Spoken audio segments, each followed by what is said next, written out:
Hey, thanks for listening to Wait, You're Straight? This is Joe, and I'm going to tell everyone a little story.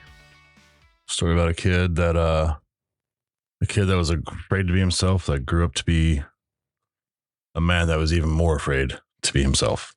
I've always come from a big family. Um, and in that sense, I mean, growing up, it was my parents and my grandparents and my great grandparents and my siblings all living in one house. We took care of each other. We looked after each other. We were there for each other all the time. I grew up knowing nothing but love from my family. But even from a very young age, I knew I was different than the rest of my family. Still caring, still loving, still people pleasing. Like when I had to make a decision of going with my grandfather or going with my father, I would like get anxiety and cry. I thought if I go with this person, then they're going to feel sad that I didn't go with them and this, that, and whatever. And that's how my mentality was. I always had body issues. To put this in visual terms, I'm 6'4". I'm 275 pounds.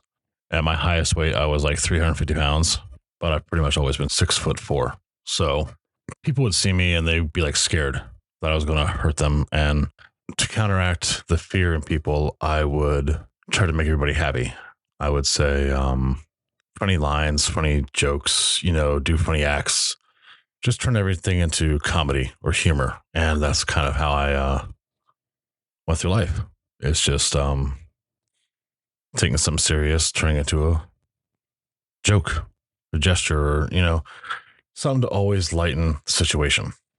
And in doing that, it took away from me feeling self-conscious about my weight or my height, or I was always the fat kid in school. That was in my head. Like to this day, I still think I'm the fat kid because of all that growing up.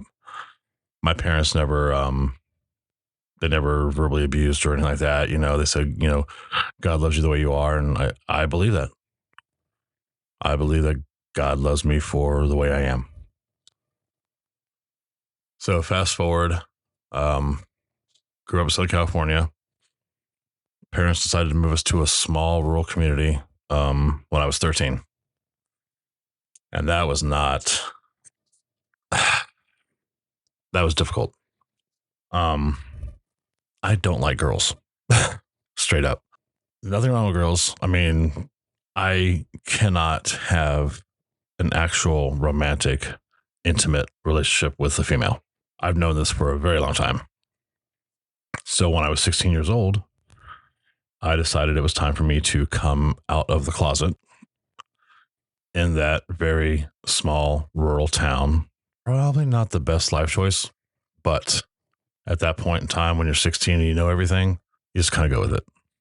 I told a family friend first. They brought me up to my house. I told my grandparents. My grandmother said, "No, you're not. No, you're not. You're going to go to hell. We don't believe in that." And my grandfather just kind of got up and walked away. And my dad just kind of, it's a phase. My mom, she was my support. She was, no matter what you do in life, I'm proud of you and I love you. That's the kind of mom she was. And that grounded me. That gave me the strength I needed to do what I needed to do. So, turned 18, moved to Cincinnati, Ohio, because that's where my grandparents and my mother was originally from. And I just love it here. And I'm out, I'm on my own, doing my thing.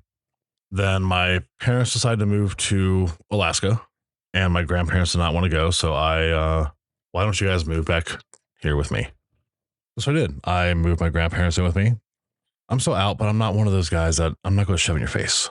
I'm respectful. I try not to flaunt or whatever. Because I mean, honestly, if you see me walking down the street, you would have no clue that I was gay.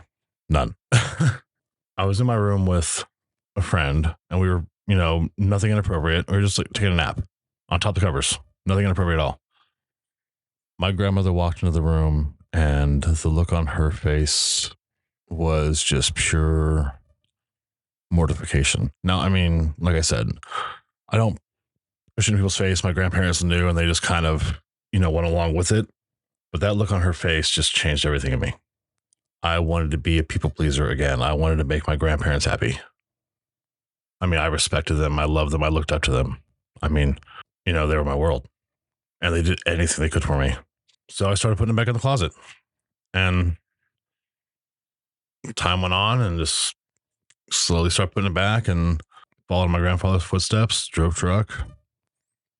And yeah, but the mental, and this is, I should say, and this is before I'm 21 years old. So I'm out at 16 and go back in to the closet or I'm 21. That has the tendency to really mess with your head. You just want to be happy. You want those around you to be happy. And you're constantly just giving of yourself and sacrificing yourself, your own mindset, your own stability and all that for those around you. And people are appreciative of it. Yeah, they are. But the toll it takes on you mentally and physically, I don't want to say it's not worth it, but it definitely makes you reevaluate a lot of things. Because as I found out, putting your happiness aside can also destroy other people's happiness, even if that was never your intention. So I don't know if I have to explain this or not, but I'm going to. But the reason for wait, you're straight is because I am constantly being told, wait, you're gay? People are not always as they seem. Never judge a book by its cover. We've all heard that a million times in our life. But guess what? We all still do. We all still judge a book by its cover. And I'm here to say some of the best books have blank covers. You don't know what you're going to get. It's a surprise day to day.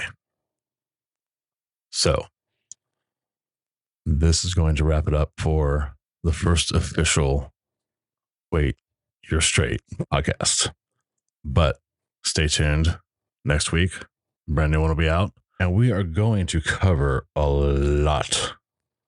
LGBTQ, youth, suicide, mental health, the issues within our own community that we have, the judgments, the dislikes, the hatred amongst ourselves. So thanks for listening to Wait, You're Straight, episode 1. We'll catch y'all next week.